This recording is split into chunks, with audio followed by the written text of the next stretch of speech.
Hello, I'm Matt Donnelly, and are you ready for some football? We have your Denver Broncos versus the Seattle Seahawks Monday Night Football preview coming at you right now. Yes, that's right. We are bringing you another primetime preview as we close out week number 1. Back in March, the Seattle Seahawks, they traded Russell Wilson to the Denver Broncos for Shelby Harris, Noah Fant, Drew Lock, 2 firsts, 2 seconds, and a partridge in a pear tree. Now, I can't confirm the latter of that deal, but I just have to feel that that was thrown in there as well. Russell Wilson, he's already gone on and said here earlier this week that this was not the first time that the Seattle Seahawks tried to trade him. In fact, it probably wasn't even the second or the third time, but one time that he did recall, 2018, when the Seattle Seahawks, they kind of kicked the tires there with the Cleveland Browns back when they wanted to acquire that number 1 overall selection.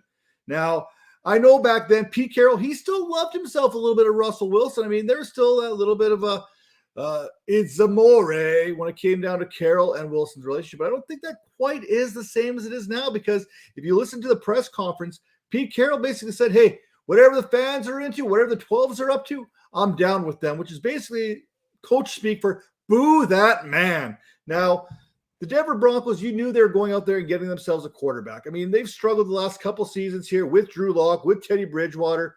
I mean, they can't draft a quarterback to save their lives. In fact, the best quarterbacks that they've ever had was the free agent signing of Peyton Manning and the trade that brought them John Elway. Now, it wasn't just the quarterback that came in. The Broncos have a new head coach as well in Nathaniel Hackett. So this offense is going to look a little bit different, which I think is going to look very good for the running backs here, considering his track record back in Buffalo there with the likes of Fred Taylor, in Jacksonville with Leonard Fournette, and in Green Bay with the likes of Aaron Jones and A.J. Dillon. Now let's talk about Russell Wilson and this Denver Broncos team, starting at the quarterback position, obviously. Wilson, this is a revenge game of sorts for him. I mean, it's not as big of a deal as maybe Baker Mayfield going back to Cleveland for the Carolina Panthers, but I mean, it's on the back of Russell Wilson's mind, and you know what? Sierra probably really just wanted to get out of Seattle, but Denver was Wilson's top choice when it came down to teams that he could be traded to. And as bad as the Seahawks team has been, the difference maker in this contest could very well be the 12s. I mean, the coaching staff, they know what Russell Wilson's about. They know what he's prone to do, and he's prone to take some sacks from time to time. And it'll be the unusual suspects, so to speak, there in Seattle that include Darrell Taylor and his 6.5 sacks in 5 contests last season. The aforementioned Shelby Harris, who had 6 sacks for the Denver Broncos last season, and newcomer from the Los Angeles Chargers, Uchenna Nwosu, who had some big games towards the end of the year for the Chargers. I mean, he gave the Raiders fits in that last game of the season, week number 18 there. Now, Wilson, he is ready to ride with Broncos country. I mean, Broncos country, let's ride. I mean, that was kind of his shtick there for a couple months. I mean, we're probably still going to make fun of him all throughout the season there. But now, Wilson, he is fully recovered from that finger surgery that really hampered his production last season. Not only did he miss time, but when he did return, it wasn't good. And you could tell that the finger was definitely bothering him. Now, this offense here in Denver, it may be the best pieces of any offense that Russell Wilson has been able to work with. And that is saying something considering what Seattle had surrounded him with. I mean, you got the likes of DK Metcalf, Doug Baldwin, Tyler Lockett, Marshawn Lynch. But this Denver Broncos pass catchers and running backs, they're as good as any in the league right now. Now, unfortunately, it's great to have offensive pieces, but you have to have some sort of competency to get the ball to them. And that's what Seattle does not have right now, relying on Geno Smith. Now, I'm giving Geno Smith a hard time here, but truth be told, 4 games last season, we have a pretty good idea what to expect from him this year. And I'll give you a hint, it's not good. In 4 contests, sure, the efficiency was there, 65 of 95 for 702 yards, 5 touchdowns to only 1 interception. That sounds good. The completion percentage sounds good, but he never threw for more than 210 yards in any of those contests. In fact, his best contest came against the Jacksonville Jaguars, which should tell you all you need to know there. A 20 for 24 performance there, in which he threw for 195 yards and 2 touchdowns. And that also happened to be Tyler Lockett's only productive game with Geno Smith under center. Now, Geno Smith, he's going to have his hands cut out for him there. He's going to have to get the ball low quickly because Randy Gregory, he's looking to make his Broncos debut after a 6-sack performance there in 2021. And Bradley Chubb, he's returning to this Broncos lineup after missing much of last season due to injury. So if the Seahawks are having any chance in this contest, 2 things come out of there. Geno Smith has to get the ball out of his hands quickly and make smart decisions. And rookie tackle Charles Cross, he has to dominate his side of the line of scrimmage.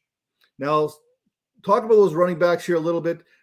I've been on record saying whatever it costs to acquire Javonte Williams services for your fantasy football rosters, you need to pay the piper. You pay that cost. It doesn't matter. Whatever it is, it's too low. Now, we know what he's capable of doing. Him and Melvin Gordon basically split touches in that backfield 50-50 last season, and that's including the yardage. I mean, Melvin Gordon and Javonte Williams are basically going to be tied at the waist here, but I think you're going to see more of a transition to Javonte Williams this season, more of a 60-40 split. We already know from what Melvin Gordon's saying that the Denver Broncos want Javonte Williams to be the man, especially after rushing for 903 yards, averaging 4.4 yards per carry last season. Now, Williams expect a big workload this way. That game script's going to dictate a heavy run flow kind of script for the Denver Broncos, assuming that the Seahawks are probably dead and out of it by the second quarter. But hey, games are played on paper. Now, one thing that could be a bit of a deterrent for Javonte Williams is Jordan Brooks there in the middle, one of the most efficient tacklers in the National Football League. 130 solo tackles, 183 total. But will he still have the same production now that Bobby Wagner's no longer there to funnel that over to him? Can Jamal Adams step up in the run game, maybe fill the box a little bit, maybe help out, stop that run a little bit? I don't know. That's to be seen. But one thing I do know is these Broncos running backs, they can catch the ball out of the backfield. And Quandre Diggs is going to have a little bit to say in that when it's all said and done. Williams had 43 receptions last season and an additional 316 yards. So we know that the Broncos are more than willing to play this passing game out of the backfield. And we know that Quandre Diggs, he's probably one of the better safeties when it comes to defending the pass against running backs in the National Football League. Now, as far as Melvin Gordon's concerned, I already talked to you about him being one of the top backup pairing type running backs in the NFL right now. As mentioned, his numbers, they basically mirrored what Javonte Williams did. In fact, whatever Williams was able to do, Melvin Gordon was able to do better on the ground. He led the duo in rushing yards with 918, in yards per carry with 4.5, and he actually doubled up on Javonte Williams on rushing touchdowns with 8 of them. Speaking of good running backs, maybe one of the best running backs down the back end of the season there last season was Rashad Penny. Listen, he only had 749 yards in 10 contests last season, but he averaged 6.3 yards per carry. And if you look at the final 5 games of his season, he had 4 games in which he produced over 135 rushing yards, and 671 of those 749 rushing yards came over that period of time. 6 touchdowns on just 92 carries. There was no running back more efficient than Rashaad Penny, and that's including Jonathan Taylor. Now, the one thing that Penny wasn't able to do was be effective in the pass game. So there you have Travis Homer stepping up to the plate. Kenneth Walker, he's still recovering from that hernia surgery there in the offseason. So we know there's a pass catching role available. And Travis Homer in this Seattle Seahawks offense, they're likely going to need to pass more often than not. Now, speaking of passing, let's talk about some pass catchers for the Broncos and the Seahawks, starting with the Denver Broncos trio of Courtland Sutton, Jerry Jeudy, and KJ Hamler. Now, Sutton, everyone in the NFL media, and fantasy managers alike are expecting big things from Sutton now that Russell Wilson is in town. I'm talking Cooper-esque type, revival type things here, moving him up the wide receiver rankings after just 58 receptions, 776 yards, and 2 touchdowns a season ago. And most of that was courtesy of Jerry Jeudy being out of the lineup. Because when Jerry Jeudy was in the lineup, it wasn't good for anybody. Now, one would have to expect that the Seattle Seahawks will be assigning Sidney Jones to Courtland Sutton for most of this contest and his 84.3 passer rating, along with his 10 passes defended last season. Now, Jerry Jeudy, he dealt with all kinds of injuries. In fact, he was kind of an injury for Courtland Sutton. He was kind of the kiss of death in this offense because when Jeudy was healthy, this was not a very productive offense. I mean, it was just wasn't in sync at any time. And for Jeudy, he only had 38 receptions and 467 yards in those 10 contests that he had played. But there are some out there that believe that Jerry Jeudy could be Russell Wilson's Tyler Lockett here in Denver. And I can kind of see some of that. And you know what? If that is the case, Russell Wilson basically turned Tyler Lockett into a perennial top 15 wide receiver for fantasy, along with DK Metcalf. Now, if Jones is there on Courtland Sutton, then that leaves Artie Burns basically to be on Jerry Jeudy, which is a matchup that I think the Broncos can easily exploit, especially early on in this contest. Now, the final receiver I want to talk about for the Denver Broncos is KJ Hamler. Hey, if Jerry Jeudy can't be the Tyler Lockett to Russell Wilson, then maybe KJ Hamler can be, because Hamler and Wilson, they did a little bit of working out on the side during the offseason there. And Hamler, he is quicker than fast, and he's plenty fast enough. I'll tell you what. This Broncos team, when Hamler is in the lineup, he adds an entirely new dynamic, one that is desperately missed now that Tim Patrick has been lost for the season due to that ACL. Now for the Seattle Seahawks, we have DK Metcalf. I can't get behind these receivers for any reason. I call it the Geno Smith factor, but they just scare me one way or the other.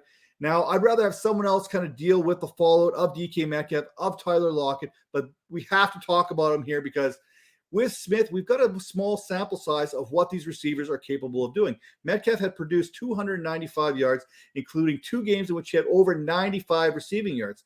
It also helps, though, when Geno Smith is targeting you 24% of the time, as he had 23 targets out of the 95 attempts that Geno Smith had thrown for.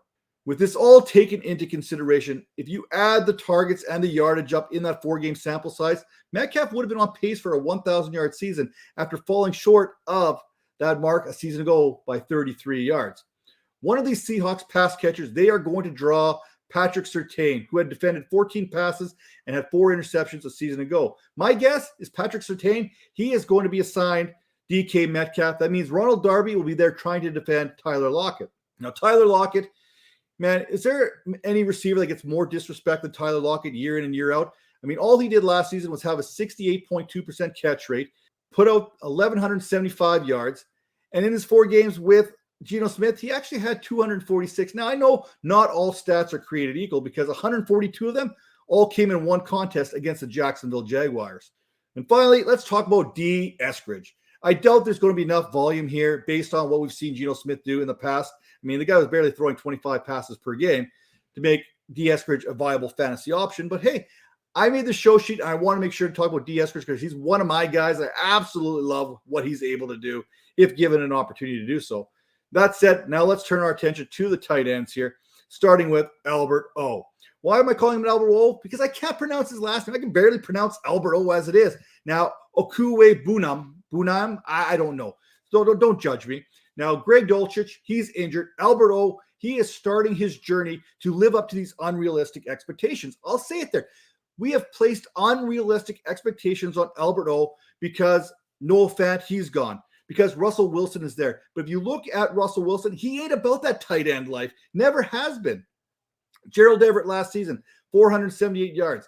Will Dissly back in 2020, 251 yards. Jacob Holster, 349 in 2019. Nick Vannett, 269 in 2018. You have to go back to 2017, really, when Russell Wilson actually had a decent tight end, and that was Jimmy Graham, who put up 520 yards. And you have to go back a season further back to 2016 Jimmy Graham to find any kind of production, and that was a 923-yard season. I'm telling you right now, Albert O, he is not on 2016 Jimmy Graham level. Now, the other tight end here who is looking to exact this form of revenge is going to be Noah Fant, who's also kind of thrown in on that deal with the Seattle Seahawks and the Denver Broncos when they acquired Russell Wilson. Now, while I love revenge games, I really want to see Noah Fant go out there, ball out, and do his thing. But I can't help but shake this feeling that this is going to be a Will Dissly type game where he's going to actually outperform Noah Fant. Now, I know Fant had 670 yards last season, but that connection with Geno Smith this offseason, it just hasn't been there. And it's not just that. If that connection's not connecting, if you know what I'm saying, you've also got to deal with Justin Simmons on the other side, who's one of the best defenders of tight ends in the entire National Football League. That's a bet I'm not willing to make.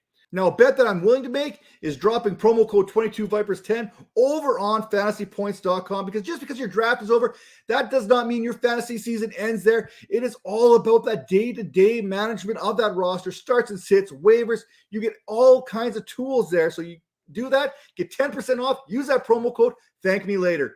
Until then, we'll see you next time.